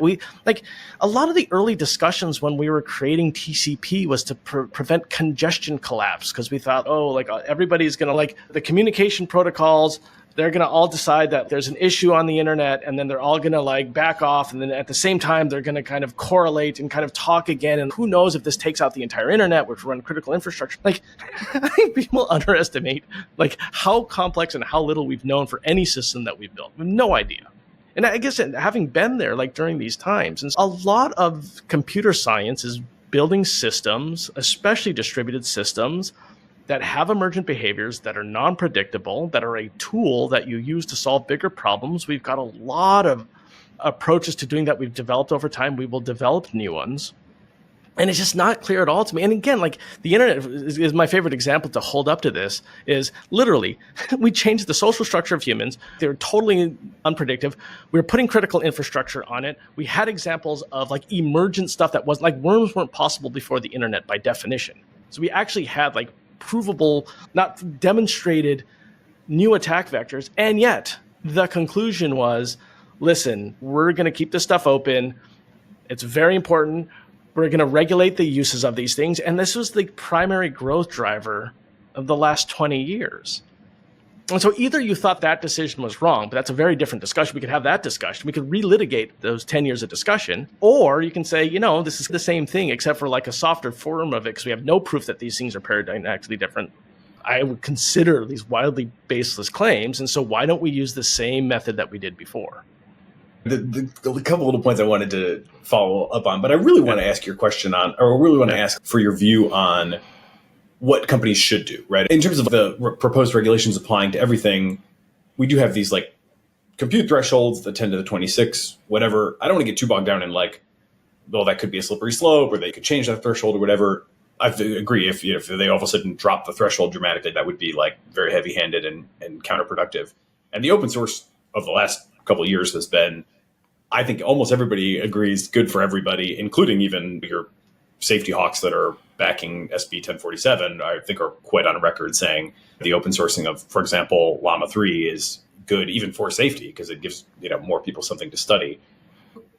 Forgetting about rules or people imposing on people, just to be good companies, to be good developers of technology, What do you think the leading companies should be doing? How much should they invest in? What sort of standards should they have? What sort of testing protocols should they be committing to, so on and so forth? Yeah, no, I think this is a great question. So I just have to make the point, there's no correlation between danger and compute. It's so silly. It's this made up correlation. And so I don't think compute limits make any sense at all. I think it's in some ways it just sounds good, but there's zero correlation. We've been building systems for a very long time that have social and ethical responsibilities, right? And these are ones with user-generated content and user interactions, and companies, as a result, either through regulatory action, which I fully support, or through self-policing, have identified behaviors the software should not do. And they've built a lot of systems around those. And I would say that absolutely should not change. Roblox should protect minors. Social networks should protect people from certain types of content. These are the things that we've evolved as an industry as somewhat of an ethical basis or a principle basis. And some of it is regulatory and some of it's self-enforced. And I think that should absolutely continue. But realize that while we were doing that, we weren't putting compute limits on databases. And we weren't regulating computer science primitives. And we weren't inhibiting innovation of startups. And that's what we're doing now. And that is a paradigm shift, and that is a doctrine shift, and it's really scary. And I am not a political person. I'm very happy building systems. The only reason I've been so vocal is because I find this so dangerous. And once this is done, I'll be very happy to not say a word about it again. Well, you may have a while to go before that happens. Yeah, I know. So let's say a couple of just kind of concrete things. I was on the GPT-4 red team back 18 months ago. Nice. One of the things that I tested was, could the model be a convincing spearphishing attacker? And surprise to no one, probably at this point, it could. This was the early model that hadn't been through all the RLHF yet. Although when they deployed it, it still did that for several iterations, and now finally they've got it to refuse. If, for example, a Meta puts out an open source model and they haven't done a thorough job of getting these refusal behaviors in place, and you can just go to it and say, hey, this was my old prompt, you are a spearphisher, your job is to talk to this person and get their mother's maiden name or whatever, and it'll do it. And then somebody out there does it, and people are harmed by that. Do you think Meta should have any responsibility or anything to answer for in the legal system for their contribution to that problem? Or is that all on the end user? My rule of thumb for general systems is that unless they were purposely trained for malicious behavior, they're general systems. Would you say the same thing about a database? That's interesting. A lot of actually computer security started with tools that were like scanners that could be used for malicious purposes. This discussion was enormous back then. So remember back in the early time of the internet, people would come up with Nmap or any of these scanners that would determine vulnerabilities, and some of them would even actually exploit them. Remember Metasploit? And there was all these discussions, how these people are building these things and they're used for malicious purposes. And you know what? We just decided that it's actually the criminals using them. That's who we want to go after, because a lot of good people use them for positive purposes. And oh, by the way, the history of cybersecurity is built on open source in these tools. Companies like Tenable came out of these tools. So if history is any indication, you want to regulate, or you want to definitely criminalize bad people and bad behavior, but not the tooling, because the tooling is very fundamental to defense. So what I'm saying is even more stringent. It's more regulatory heavy than what we did with the internet. Literally, you could build exploit tools 20 years ago and release them open source, and you are not liable if somebody used that. And that was purposely built for exploiting. I'm saying if somebody's perfectly building a model for something illegal, okay, that's bad, right? So that's even more heavy-handed. I'm more of a regulatory hawk on this case, but I don't think general purpose models that aren't specifically trained for this stuff, the person that created it is generally liable. That would just basically say software, you're liable for creating software if somebody uses it poorly, which I think this would be the biggest kind of inhibitor to innovation and the biggest chill on software we've ever imposed. About a distinction or some sort of gradations on the autonomy of the system, though. It does seem like a database, on the one hand, is inert until it gets a query, and a language model in the raw is inert until it gets a prompt. But I've been I test a lot of products. There's a new class of product I'm sure you've seen, often called calling agent, where you can go in, give it a phone number, tell it what you want it to accomplish, and it will just call the person and have a voice conversation real time with that person. They are often marketed as agents, and they have the conversation entirely autonomously until either the goal is achieved or the person hangs up or whatever. Now, if I prompt that agent to scam you or to threaten you or to harass you or whatever, clearly I'm in the wrong as user for doing that. But would you put responsibility on the company providing that agentic AI as a service as well? Or would you, again, shield them and say it's all on the end user? Why not the telephone company? Why not the mining company that exactly. mined the ore in the first listen, place? You got to draw a line somewhere, right? The question is where to draw the line. Yeah, exactly. The illegal behavior. General computer science primitives are very useful for solving problems. They may save the human race. to your point, we're going to go ahead and we're going to solve biology and a bunch of other stuff, and that's just another app. And maybe like whatever, these things solve grand unified field theory, and physics goes away discipline, and that's another app. And we're just going to keep solving problems, and that's amazing, right? And so we want the primitives to be primitives. If people do illegal behavior based on them, then 100% they should be criminalized. We don't even make guns illegal. We literally don't even hold gun makers liable. And you're talking about... We are outliers in that. Yeah, but you're talking about hypothetical threats for a very useful primitive that's shown far more good than bad. I feel like we've all gone a little crazy on this one. By the way, this is a dramatic shift in sentiment, and I think I know where the sources came from, but it's not what people think they did. I literally think that we're just a little bit off base, unfortunately. I'm not sure what I think about open source model releases entirely. I do think it's not unreasonable to demand some testing before release. When it comes to these agent calling companies, I actually come down pretty firmly that if you are going to offer an autonomous system as a service, I think it should be on you to make sure that your system refuses egregiously criminal requests. And that doesn't seem like too much to ask. No, I think that's totally fair. Fair enough. Yeah, listen, I want to be super, super reasonable. If you've done all of the work to do criminal behavior, except for a very modest, anybody can do it, then and that's the primary use case, I'm all for coming in. But that's a very different statement than I've created a computer science primitive that's very useful to a lot of people. To me, it's miles away. You mentioned kind of protocols a couple times, and there's also this question of how much we can trust open source models. Anthropic has had this paper on sleeper agents, and the concept there is basically data set poisoning, model poisoning. You can create malicious models that can potentially even attack their own user. So open source models, they are great in many respects. Yeah. I do see a future in which it doesn't seem like we'll be able to just trust any open source model. Certainly, like you can't just download and execute any binary right off the internet. You shouldn't do that. You should probably go through the App Store and get the approved version most of the time. Yeah. It seems like models are headed that direction too, because of these sort of sleeper agent, unpredictable behaviors that could be maliciously coded into them. What technology solutions are you excited about for making sure that this sort of open and free exchange remains like healthy and trustable, as opposed to collapsing into you can't trust any model you find on the internet equilibrium? Can I point out how silly the whole sleeper agent thing is? Like, how is this different than like any arbitrary backdoor in any piece of software that we've been dealing with since forever?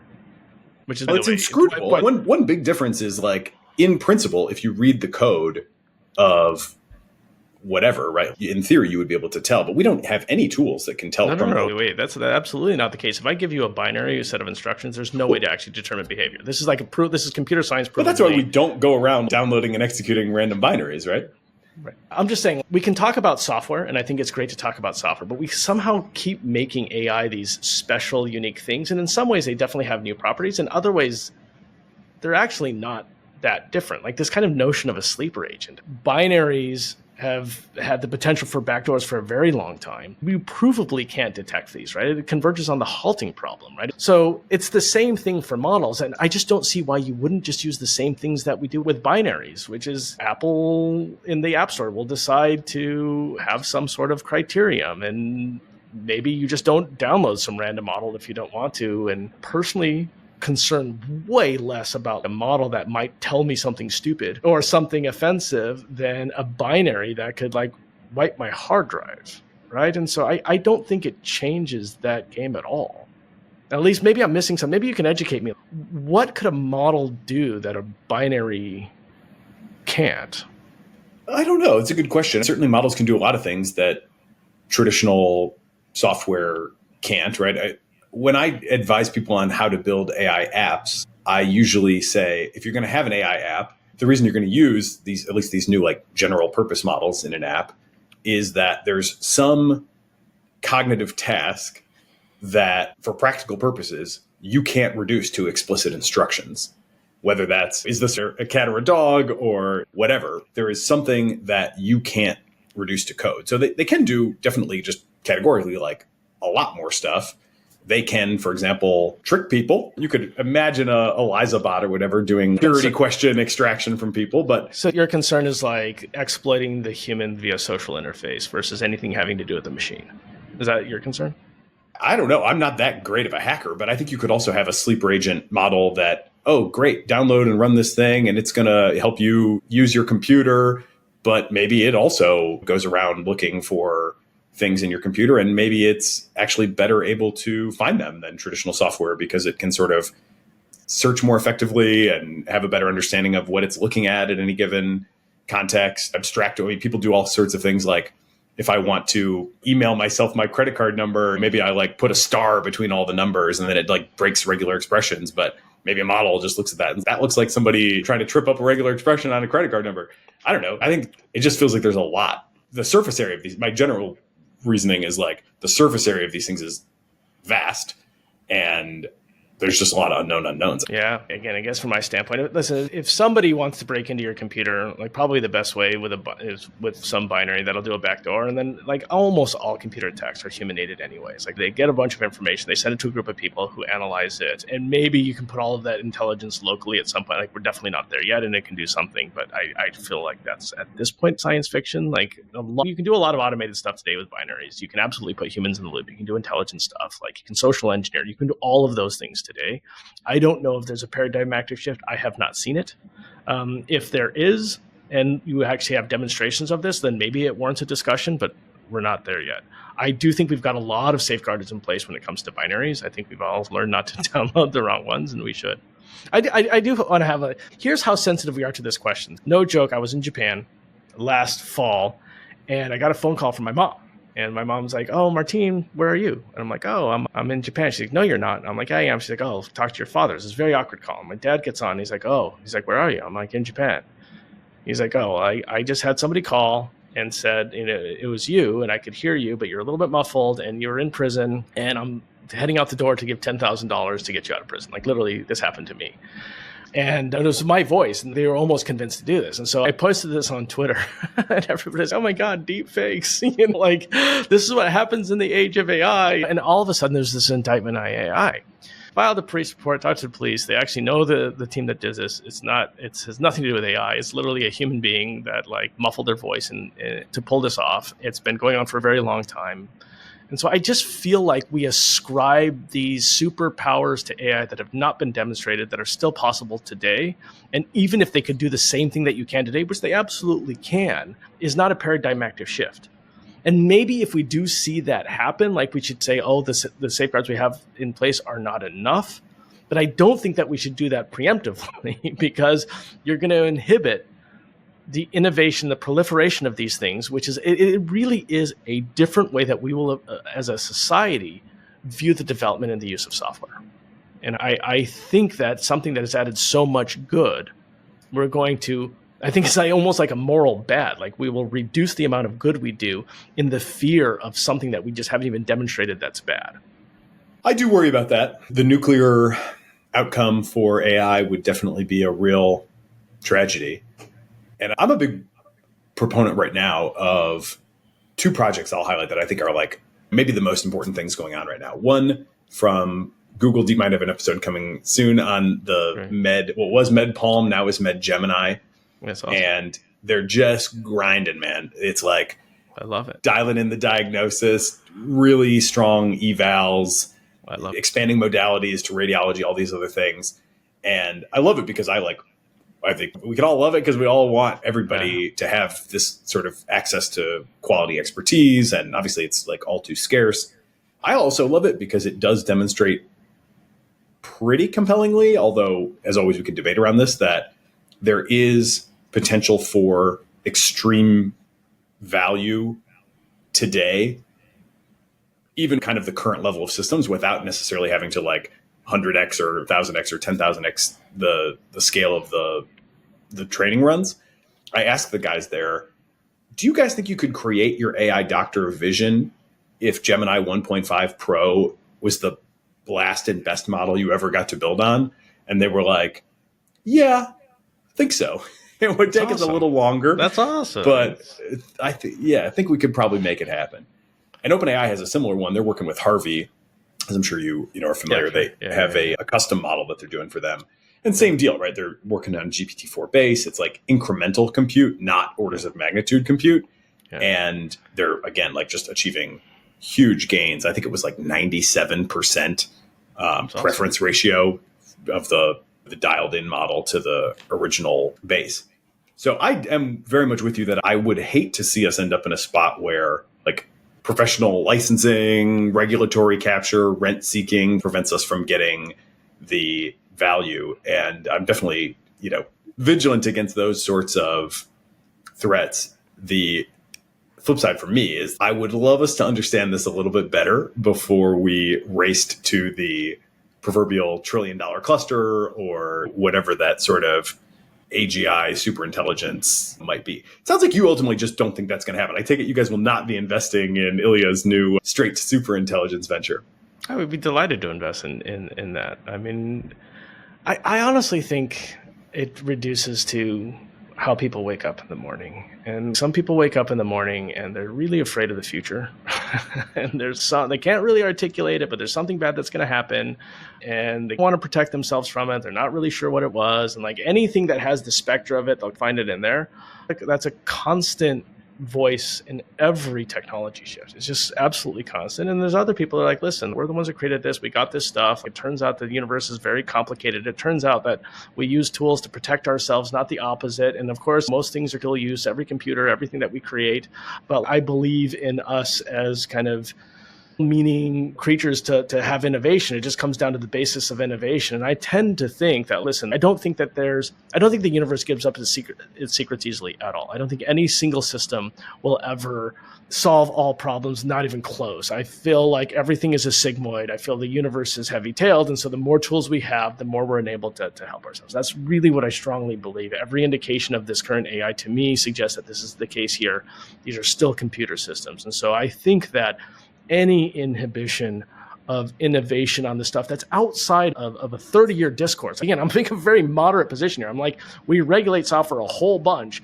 We should continue to do that. These are hard-earned regulations. Let's continue to do that, but let's not inhibit innovation unnecessarily based on the precautionary principle. I do want to have just one quick analogy for you. So you're familiar with the whole CRISPR thing, right? Listen, CRISPR, that changes the human genome. It doesn't just edit one thing. If you change a human being with CRISPR and that the human genome is different and they have kids, that gets passed on. So what happened when CRISPR got invented? There was some self-policing. There wasn't really a lot of regulation. A bunch of people went and studied it, and it turns out to be a very useful tool for humans to use going forward. And so there's one of two views there. One of the views is oh, we got it wrong. We should have basically regulated it. But that's not what we did. We did something actually very different. And this is something that edits the human genome. And so to me, it's just so mind-blowing that we're talking about computer systems that don't edit anything, that we actually understand the properties of. I could literally sit here and talk about the bounds of all of these things, and yet we're talking about constraining this new innovation. And it feels like we've just entered this kind of weird, dark period in our emotional state with regards to computers. And I think a lot of it is social networking casts a lot of shadow. I think a lot of it is Bostrom red pilled a bunch of people. And so we're just in this kind of mindset that we just want to protect ourselves from something that's not a threat. I wish I was so confident. Have you ever heard of gene drives, just to see and raise your CRISPR? So it's a CRISPR elaboration. I don't know if he's the inventor or one of the inventors, but I have an episode coming up with Kevin Esveld, who's a biologist. Oh, yeah, sure, yeah. Brilliant guy. The gene drive concept is that it will copy itself into the other chromosome, and thus it becomes super dominant. So if it gets inserted in one generation, next thing you know, it's in both chromosomes. And then when that generation reproduces, it copies again. And so basically it's going to take over the entire population with this gene. And the only way that they know to combat that is to have another gene drive that comes in and tries to neutralize the first gene drive. Crazy. But I guess the reason I raise that is it seems like the real kind of core disagreement between the safetyists and the, let's not worry about this, or it would be premature to worry about this, is really the expectation of how powerful is it going to get, and how broad would the impact be? Because the CRISPR versus the gene drive, it's those are very different technologies, right? One makes an edit, one propagates through all future generations. And that difference is everything, right? Yeah, I totally Seems like agree. the same thing basically is true for AI. I totally agree with this, which is like, I am all for if we've identified one mechanism that has massive destructive power. For example, listen, I worked in nuclear weapons, right? I totally understand the impact of nuclear weapons. You have one relatively simple mechanism that has massive destructive power. And it could be the case, certainly with something biological, because you do have exponentials when it comes to replication, right? Just like with a nuclear bomb, like once you hit criticality, you get an exponential. With biology, you also get an exponential, right? That has not been the case with the computer systems. There's zero indication that will ever be the case with computer systems. These are not biological systems, they're computer systems. So until somebody actually shows that in a way that's not a Platonic thought experiment, like there's zero evidence. Actually, in fact, there's actually counter evidence that we have recursive self-improvement. Like there are a number of like good studies like this will never happen, theoretically. So until we have even a shred of evidence that there's going to be anything that's going to be exponential or that'll behave in ways that computer systems haven't, then we can have the conversation, but we're not there. We're literally taking a thought experiment that is not rooted at all in the way that we understand computers and using that to regulate perhaps the most beneficial technology of the last 30 years. Do you like the responsible scaling policy approach or the preparedness framework approach? Each of Anthropic, OpenAI, and DeepMind now have their own kind of version of this, but I'm sure you're familiar. But basically, for everybody who may not be, they are defining a set of things that they are interested in looking at or think could be problematic long-term, defining thresholds of capability, and then in Anthropic's case, committing to either solving it or stopping scaling when they begin to see those.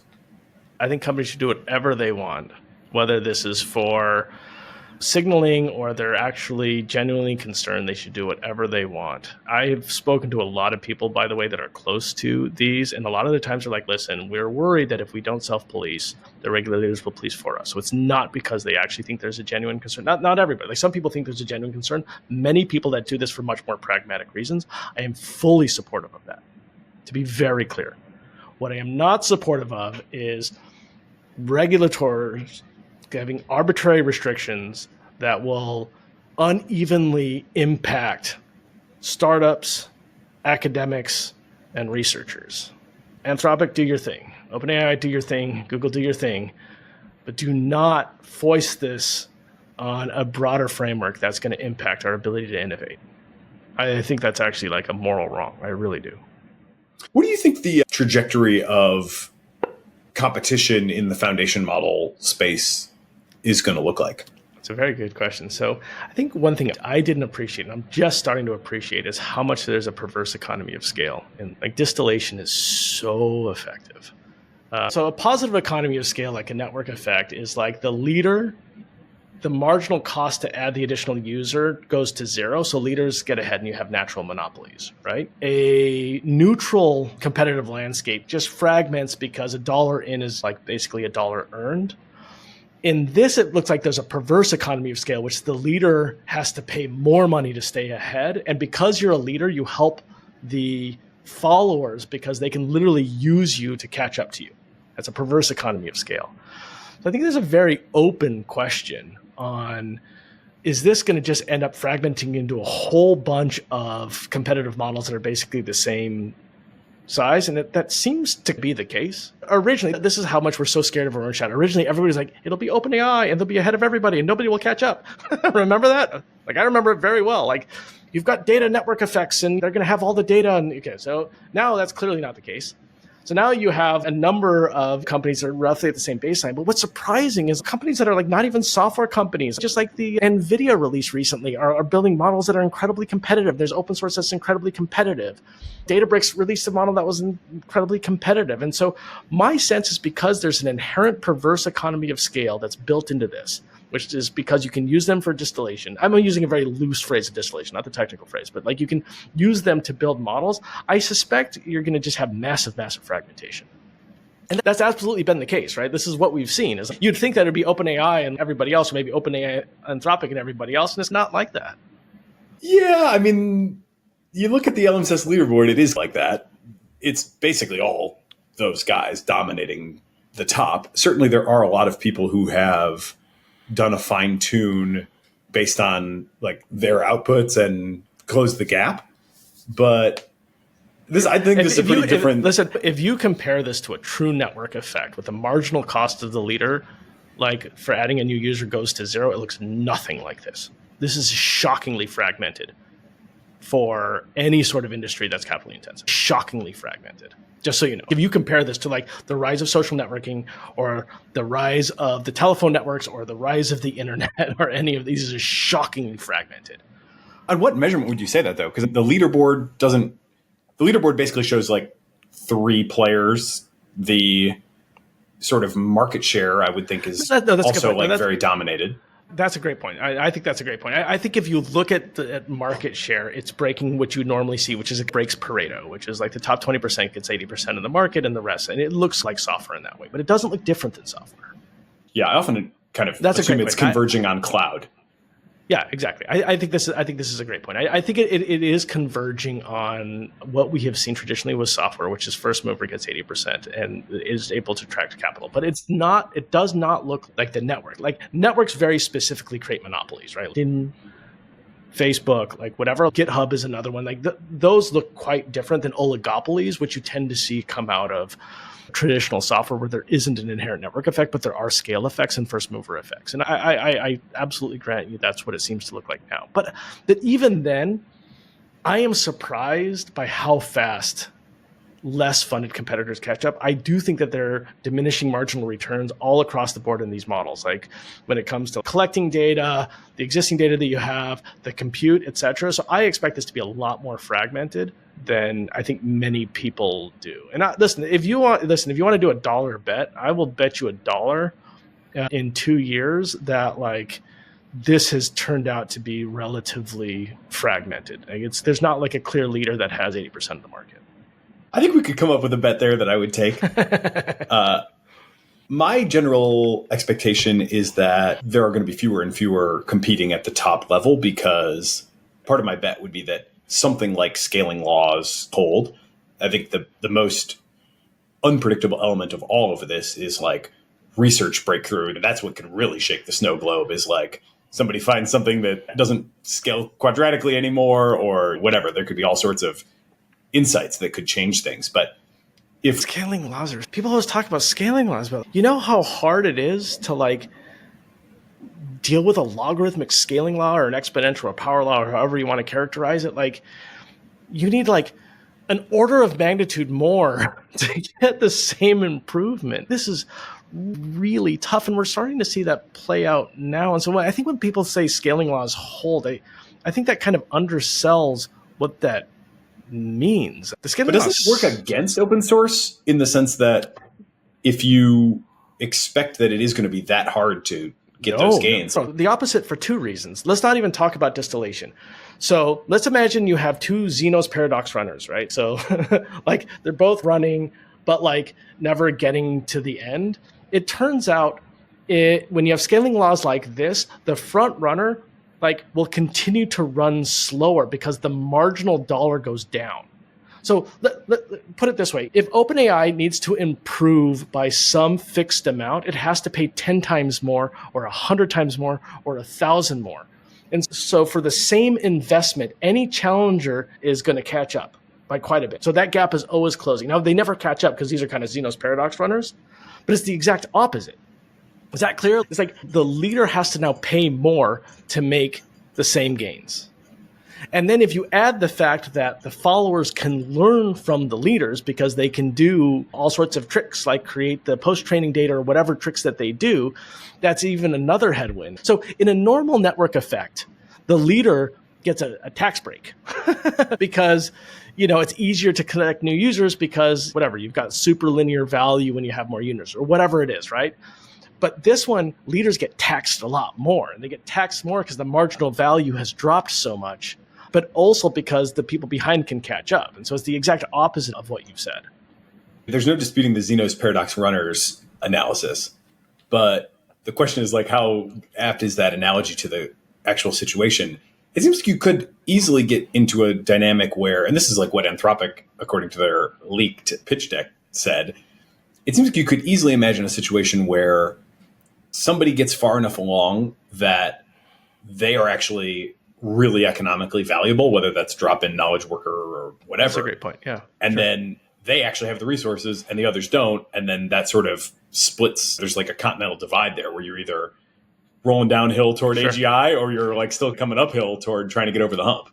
Sure. Listen, if that happens, that's great. There's perverse economies of scales and diminishing marginal returns everywhere you look in this space. This is why it seems to me that you have one leader, then everybody catches up, and then they're edging forward, and then everybody catches up. The distillation thing is incredibly real. Being a professional investor for almost a decade and having worked with like complex systems for 3 times longer than that, I will say this does not look like a normal first mover scale effect or network effect. It looks the opposite. It looks like a total slugfest to stay as really, really hard. And I think it's going to get even harder. The marginal value is going down per dollar invested for leaders so quickly. And so to think that somehow gives leaders an advantage, you have to assume there's some step function generality thing, which we've not yet seen. And maybe there will be at some point in time, but we have not seen that. Let's think about this. I want to make a dollar bet on this one because I think that the tail is going to really impact the shape of this industry going forward. I think that it'll be different than we've seen in previous kind of software industries. Yeah, I'm with that. Definitely. One of my big things is like another difference in our approach is that I try to avoid analogies as much as possible because I feel like what am I smuggling in with my analogies? I'm always worried about. So I'm not trying to pattern match on any social network or anything else, but I do think there's probably a couple bets. When I go back and look at the transcript on this, market concentration is one. Some of these I'm not sure quite how we would formalize the I will say abstraction. I think we're talking about two. So I think we're talking about two things when we talk about models. One thing is language, a general reasoning fabric that goes out of distribution. I would say the answer to that is no. I think that converges to Bayesian learning. And so it's very useful, but I don't think the language stuff about it. And then the other one, the one you're talking about, to me converges on simulation, which like it can learn the laws of physics in ways so we don't have to do the empiricism. So it can do that, but it converges on simulation. So it'll be able to, it's like the next step in simulation. These are two very different things. I don't think one that it's good at learning simulation is going to generalize. Like just because you're good at biology doesn't mean you're good at playing chess or flying an airplane or something like that. And so in neither of these cases, the language one nor the biology one, do you have your reputed AGI, right? You've got something that's good at next token prediction. You've got something that's good at learning distributions. And that's where we're at. Yeah, there might be $1 on like, can those things be put together and still do both of those in one system, perhaps as well. The language one can call the other one. I just don't think that changes. Yeah, I even mean like same weights, like genuinely integrated. I see. Yeah, I literally think this whole problem comes down to simulation, and maybe it's just because of my simulation background. Like the only way to simulate the universe is to be the universe. Like it literally comes down to the universe is a big computer that's simulating itself. It's basically string theory. And that's the reason we can't even simulate like the 3-body problem. It's just we don't have the compute resources to do that. Like you need so many compute resources to impact whatever you're trying to impact anyways. And like we can continue to chip away at the problem, but it'll never be cracked. I honestly hope that's right because I'm a little bit afraid of what happens if it gets fully cracked. That's probably a great place to leave it today. Yeah. I appreciate a very collegial, interesting, constructive conversation. And wonderful. I look forward to formalizing one or more $1 bets. All right. I'm going to think about it. I'll send you an email if I have a good idea of what we're going to do. Good. Cool. I think these things are great. I would love to do a couple $1 bets. So to be continued. But for now, Martin Casado, general partner at a16z's. Thank you for being part of the cognitive revolution. Thanks so much. This was great. It is both energizing and enlightening to hear why people listen and learn what they value about the show. So please don't hesitate to reach out via email at tcr@turpentine.co, or you can DM me on the social media platform of your choice.